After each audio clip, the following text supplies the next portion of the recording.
বঙ্গবন্ধুর জন্য আমি রাস্তায় নামতে প্রস্তুত এবং তার অপমানের জবাব অবশ্যই আমি রাস্তায় নেমে দেব। আর যারা বঙ্গবন্ধুকে ভালোবাসেন তাদেরকেও আমি দেখতে চাই যে কতটুকু ভালোবাসছেন এবং তার অপমানের জবাব দিতে পারছেন যার যার জায়গা থেকে। আমি দেখতে চাই, কারণ তার ভাষণগুলো আমি শুনলে ভাই আমার কলিজা ভরে যায়, মনে সাহস বাড়ে। ছোটোবেলা থেকে শুনে আইছি বাপ মার মুখে, ময়মুনুবদের মুখে, তার মতন একটা মানুষ হয় না। সে দেশের জন্য যা করছে তা ভোলার মতন কিছু না।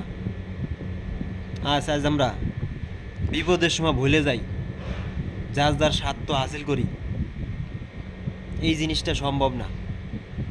আমি রাস্তায় আছি এবং থাকবো, প্রতিবাদ করব ইনশাআল্লাহ। কে কে প্রতিবাদের সাথে থাক, যে আমরা রাস্তায় আছি ইনশাআল্লাহ। আমার মতন সাধারণ জনগণ যদি রাস্তায় নেমে মোকাবেলা করতে পারে, আর আপনি তো সারা জীবন একটা দুটো বছর না 15টা বছর তাকে ভালোবেসতে এসছেন এবং তাহলে ভালোবাসছেন, তাহলে আপনি কেন মাঠে নামতে পারবেন না? জীবনে তার দোহাই দিয়ে 15টা বছর চলছেন, জীবনে আপনার ফয়দা যা লুটা লড়ছেন, আজ আপনি পলাইছেন।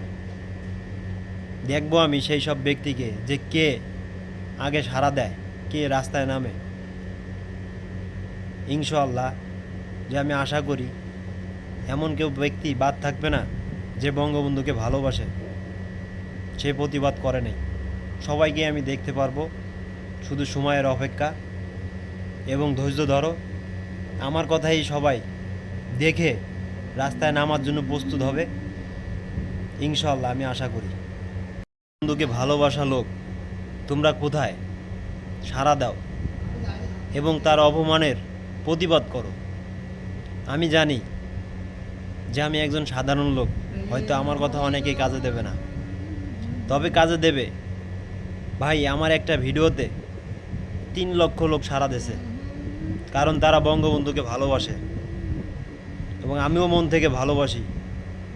তার অপমান সহ্য করতে পারি নাই, তাই সাড়া দাও এবং প্রতিবাদ করো। যারা জীবনে সবসময় ভালোবাসতে এসছো এবং তাকে ভালোবাসা দেখাও, ইনশাআল্লাহ যে তার উপর যে জুলুমগুলো হয়েছে, অবশ্যই জুলুমের প্রতিবাদ করতে হবে। ফেসে আসো, সামনে আসো, মোকাবেলা করো।